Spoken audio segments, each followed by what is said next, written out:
7 বছরে পা দিল ট্রাভেলাইটস। এদিন কলকাতার অজিত সেন ভবনের নির্মল হলে অনুষ্ঠিত হয়ে গেল ট্রাভেলাইটসের এই 7ম বছরের জন্মদিনের সেলিব্রেশন প্রোগ্রাম।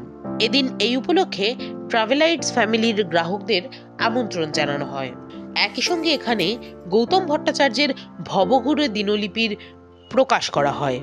কেক কাটিং এর মাধ্যমে এই 7ম জন্মদিনটিকে সেলিব্রেট করার আয়োজন করা হয়। এদিন এই উপলক্ষে আয়োজিত এই অনুষ্ঠানে প্রধান অতিথি হিসাবে উপস্থিত ছিলেন আইসিসিআর এর প্রাক্তন director Gautam Dey, managing director Arpita Bhattacharya, ছিলেন Anindya Sarkar, actress Tanuka Chatterjee, Everest mountaineer Debraj Dutta, PNB staff training college principal Shovan Sengupta, travel blogger Abhibrata Bhakta, doctor Arindam Poddar, dancer Madhushree Chowdhury, travel writer Sandipan Majumdar সহ অন্যান্য বিশিষ্ট ব্যক্তিবর্গ।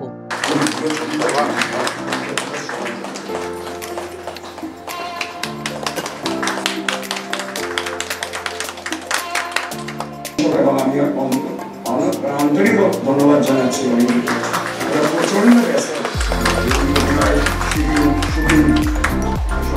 একটা অনুষ্ঠানের পৌঁছানোটা বেশ কঠিন ব্যাপার।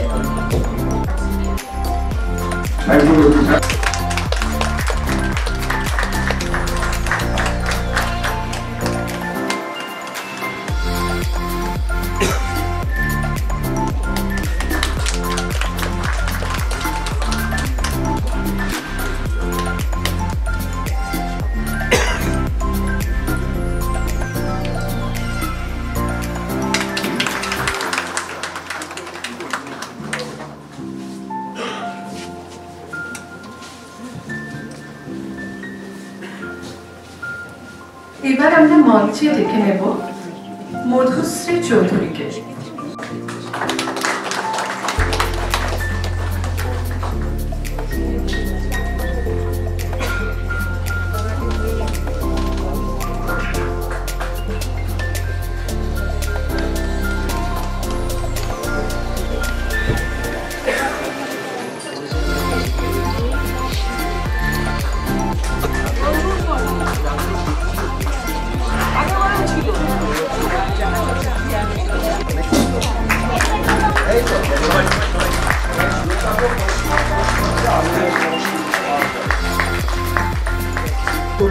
ছবিটাই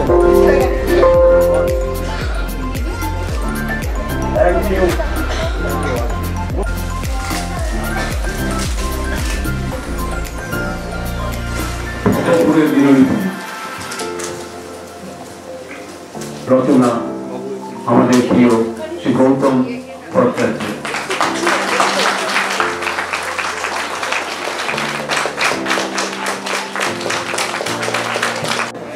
ভ্রমণের ইচ্ছাটা ওর মধ্যে জাগরিত। বাঙালি মাত্রই ভ্রমণ পিয়াসী এবং আজকের দিনে দেখা যাচ্ছে যে সবচেয়ে বেশি বাঙালি কিন্তু ভারতবর্ষের মধ্যে সবচেয়ে বেশি ভ্রমণ করে বাঙালিরা। এখন বাঙালি মধ্যবিত্তদের পকেটে টাকা এসছে। আগে তারা ভারতবর্ষের মধ্যেই ঘুরতেন নানা জায়গায়, কিন্তু এখন তারা দেশ বিদেশে বাঙালিরা এখন ঘুরতে শুরু করেছে। এই যে বাঙালিদের ঘোরার যে একটা বিদেশে যাওয়ার যে প্রবণতা, দেখার যে তাদের ইচ্ছা, এটা কিন্তু ইনডাইরেক্টলি বা ডাইরেক্টলি ট্যুরিজমকে বুস্ট আপ করে। এটা আমার মনে হয় খুব দরকার যে পৃথিবীতে কত কিছু দেখার আছে। ভারতবর্ষে নিশ্চয়ই অনেক কিছু দেখার জিনিস আছে, কিন্তু আমি যখন বিদেশে গেছি তখন দেখেছি, যেমন ইন্দোনেশিয়াতে গেছি, বালিতে গেছি, সিঙ্গাপুরে গেছি, মালয়েশিয়া গেছি, অথবা সাউথ আফ্রিকা গেছি। প্রত্যেকটা দেশের নিজস্ব যে বিউটি, নিজস্ব কালচার, তাদের দেশের যে প্রাকৃতিক সৌন্দর্য, সেটাও কিন্তু আমার মনে হয় সেটাকে একবার জীবনে ফিল করা উচিত। এবং হয়তো অনেকের পকেট টানে তারা যেতে পারেন না, কিন্তু ভারতবর্ষের মধ্যে যে আমাদের যে দেখার জিনিস আছে, ভারতবর্ষে এমন একটি দেশ পৃথিবীতেই তাকে প্রকৃতি উজাড় করে দিয়েছে। তা আমার মনে হয় যে যতক্ষণ আপনি পারবেন, শরীর সুস্থ আছে, ভ্রমণ করুন। এই পৃথিবী যখন ইহলোক ছেড়ে যাব, এই যে আনন্দ ভ্রমণের মধ্যে, সেই নির্যাসটা কিন্তু আমরা সবসময় নিতে চাই। এবং এতেই হচ্ছে বাঙালির গর্ব যে বাঙালি ভ্রমণ করতে ভালোবাসে। তারা অনেক সংস্থার সঙ্গে তারা টাই আপ করেছে ক্রুজ সার্ভিসের জন্য, যেটা আমার খুব ভালো লেগেছে। আমি চাই বাঙালি আরও বেশি এন্টারপ্রেনার তৈরি হোক, বিশেষ করে এই ট্যুর অ্যান্ড ট্রাভেল লাইনে। তাতে শুধু বাঙালির হবে না, উন্নতি সাধন হবে না, এতে অনেকে আমরা এমপ্লয়মেন্ট জেনারেট করতে পারবো এবং তার সঙ্গে ভ্রমণের আনন্দটা আমরা নিতে পারবো। করার ব্যাপার নয়, আমাদের কোম্পানিটা 7 বছর ধরে চলছে, এটা 7th অ্যানিভার্সারি আমাদের। তো আমাদের শুরুতে যখন আমরা শুরু করেছিলাম তখন আমরা কাস্টমাইজ ট্যুর দিয়ে শুরু করেছি, মানে আমাদের এফআইটি বুকিং বেশি হতো। তো ধীরে ধীরে আস্তে আস্তে আমরা প্রথমে ইন্টারন্যাশনাল দিয়ে শুরু করেছি, তারপর ডোমেস্টিক, এখন ইভেন্ট, মানে একটার পর একটা স্টেপ আমরা এগোচ্ছি। এখন কর্পোরেটও আমরা মানে বেশ কিছু কর্পোরেট আমরা করছি। তো আমাদের এখন যা পরিস্থিতি তাতে দাঁড়িয়ে আমি এটা বলতে পারি যে ট্যুরিজমের সুযোগ আছে, ট্যুরিজম কোম্পানির এগিয়ে যাওয়ার অনেক রাস্তা আছে। যদি সুন্দরভাবে কাজ করা যায় তাহলে প্রতিটা কোম্পানি নিজের মতো করে ট্যুরিস্ট পাবে।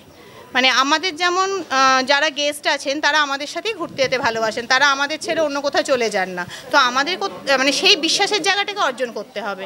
আমরা যদি সেই বিশ্বাসের জায়গাটা অর্জন করতে পারি, আমরা যদি সুন্দরভাবে তাদের সার্ভিস, মানে যেটা আমরা কমিট করছি সেই কমিটমেন্টটা যদি আমরা ফুলফিল করতে পারি, তাহলে আমরা যা গেস্ট আমাদের কাছে আসছে আরও ভালো গেস্ট আসবে।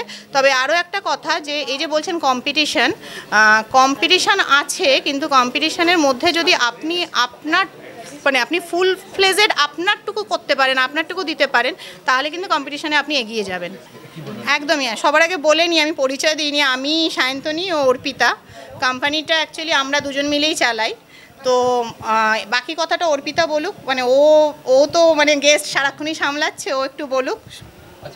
এটা হচ্ছে আমাদের গেস্টের চাহিদা অনুযায়ী করা, মানে যেটা উনি বললেন, প্রশ্ন করলেন যে আমাদের নিজস্ব যারা গেস্টরা আছে তারা আমাদেরকে আগের থেকেই বলেছিল যে কোথাও এমন একটা জায়গায় করতে যে যেখানে গিয়ে শান্তিতে থাকতে পারবে।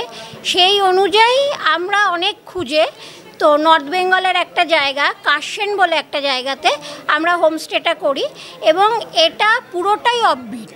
মানে লোকজন যে এখন বলছে অফবিট, তো এইটা কিন্তু এখনো পুরোটাই অফবিট আছে। কাশিয়াং না, কাশেন বলে একটা জায়গা, সেটা হচ্ছে আপনার আমাদের কালিম্পং থেকে 25 কিলোমিটার যেতে হয়। মানে সেখানে গেলে লোকজন অ্যামিনিটিস বলতে সব কিছুই পাবে আধুনিক, কিন্তু তার সাথে যে আতিথেয়তাটা, মানে বাড়িতে থাকার একটা হোমলি অ্যাটমসফিয়ার, সমস্ত কিছুই পাবে। সেই মতো করেই আমরা জায়গাটাকে সুন্দর করে সাজিয়েছি। তো যারা আসবেন সত্যি বলছি আপনাদের ভালো লাগবে, একবার না বারবারই মনে হবে যেন এই কলকাতার এই ঝামেলা ঝঞ্ঝাট থেকে একবার গিয়ে সেই হোমস্টেতে আমরা ঘুরে আসি। ওখানে আমাদের মানে বেসিক যেটা রয়েছে, ধরুন গিজারের ব্যাপারটা, তারপরে আমরা সমস্ত গেস্টদের যেটা মাথায় রেখেছি যে একটা আপনার গরম জলের ব্যবস্থাটা রাখা দরকার হয় রুমের মধ্যে, তাই জন্য ইলেকট্রিক কেটেলও আমরা রেখে দিয়েছি।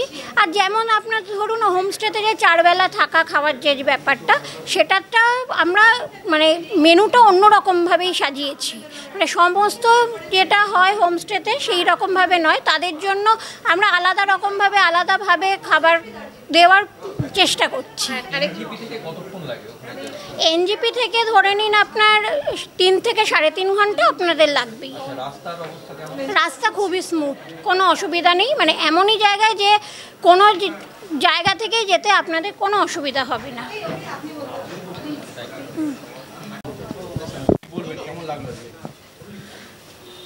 খুবই ভালো লাগছে। ভালো যে লাগবে সেটা তো জানতাম, কেননা আমার বিশেষ বন্ধু সৌমিত্রর আহ্বানে আমরা এখানে এসেছি। আর ঘুরতে কে না ভালোবাসে। আমি একটু আগে স্টেজে বলছিলাম যে বাঙালি মানেই ভ্রমণ। তো ভ্রমণ সংক্রান্ত যে কোনো অনুষ্ঠান যা কিছু, এখনও তো অনুষ্ঠান বাকি আছে, যতটুকু দেখেছি যতটুকু হয়েছে প্রচণ্ড এনজয় করছি, খুব ভালো লাগছে। ট্রাভেলাইজকে অনেক অনেক অনেক ধন্যবাদ এরকম একটা সুন্দর অনুষ্ঠানে আমাকে নেমন্তন্ন করার জন্য। একটা ট্রাভেল এজেন্সি তারা যে এরকম একটা অনুষ্ঠান করতে পারে এটা আমার কল্পনার অতীত ছিল। এটা শুধুমাত্র একটা অনুষ্ঠান নয়, এটা একটা ইগনিশন, একটা বুস্টিং ফ্যাক্টর। এতগুলো মানুষ একত্রিত হয়ে যেভাবে একটা সমগ্র অনুষ্ঠানকে পরিচালনা করলো, এটা আমি ভাবতেও পারিনি। আমার অত্যন্ত ভালো লাগছে। আমার এখানে বসে বসেই মনে হচ্ছে যে কত জায়গা যেন আমরা ঘুরে ফেললাম। এত মানুষের সঙ্গে একসঙ্গে দেখা হলো এবং তাদের যে বৈচিত্র্য, যেটা আমাদের দেশে সর্বত্র রয়েছে, যে বৈচিত্র্যর কথা আমরা বারবার বলছি, এখানেও বলছি, সেইটা ভীষণভাবে আমার কাছে আকর্ষণীয় হয়ে উঠলো। আগামী দিনে যেখানে যেখানে বেরিয়েছি প্রচুর জায়গায় আরও হয়তো যাব, কিন্তু এবার নতুন করে একটা পন্থা পেলাম, একটা উপায় পেলাম যে ট্রাভেলাইটসের সঙ্গে যোগাযোগ করে এবার যাবো আর কি। সেখানে আমার মনে হয় যে অনেকটা অর্গানাইজড হবে। আমরা হয়তো অনেক হ্যাফাজার্ডভাবে ঘুরি, অনেক রকম জানি না কোথায় যেতে হবে, তো সেইখানে অনেক অর্গানাইজড হতে হবে। এইটা খুব দরকার, এই গাইডেন্সটা খুব দরকার। এটা আমার মনে হয়েছে একটা বাড়তি পাওনা। আর সমগ্র অনুষ্ঠানটা অত্যন্ত আন্তরিক, অত্যন্ত একটা ওয়ার্মথ রয়েছে, একটা উষ্ণতা রয়েছে, সেটা আমার কাছে খুব ভালো লেগেছে। এবং যার আমন্ত্রণে আমি এখানে এসেছি, সৌমিত্র সে আমার বিশেষ বন্ধু, সে নিজেও ভ্রমণ পিপাসু মানুষ, এবং আমরাও যারা যারা ঘুরতে বেড়াতে ভালোবাসি, আমার মনে হয় প্রত্যেকে কিন্তু এরকম একটা অনুষ্ঠানের সঙ্গে যুক্ত থাকতে পারলে বা এরকম একটা সংস্থার সঙ্গে যুক্ত থাকতে পারলে লাভবান হবে ভীষণভাবে। তো ট্রাভেলাইটসকে অনেক ধন্যবাদ, তারা অনেক এগিয়ে যাক। আজকে 7 তারিখ, তাদেরও 7 বছরের জন্মদিন, আর আমরাও সাথে আছি, সবার সাথে, ওদের সাথে আছি। ধন্যবাদ সবাইকে, ভালো থাকবেন। বাঙালির পায়ে সরষে, আপনি সারা ভারতবর্ষের যে কোনো প্রান্তে, যেখানে যে কোনো ট্যুরিস্ট স্পটে যান, আপনি আর কাউকে খুঁজে না পান, একটা বাঙালি পরিবারকে আপনি অবশ্যই খুঁজে পাবেন। আর ট্রাভেলাইটস যেভাবে ডোমেস্টিক ট্যুর থেকে শুরু করে আন্তর্জাতিকভাবে যেভাবে বাঙালিকে এই স্বপ্ন পূরণে সহায়তা করছে, তার জন্য ট্রাভেলার্সকে ধন্যবাদ জানাই, এবং আগামী দিনে তারা আরও উত্তরোত্তর শ্রীবৃদ্ধি করবে এই আশা রাখি।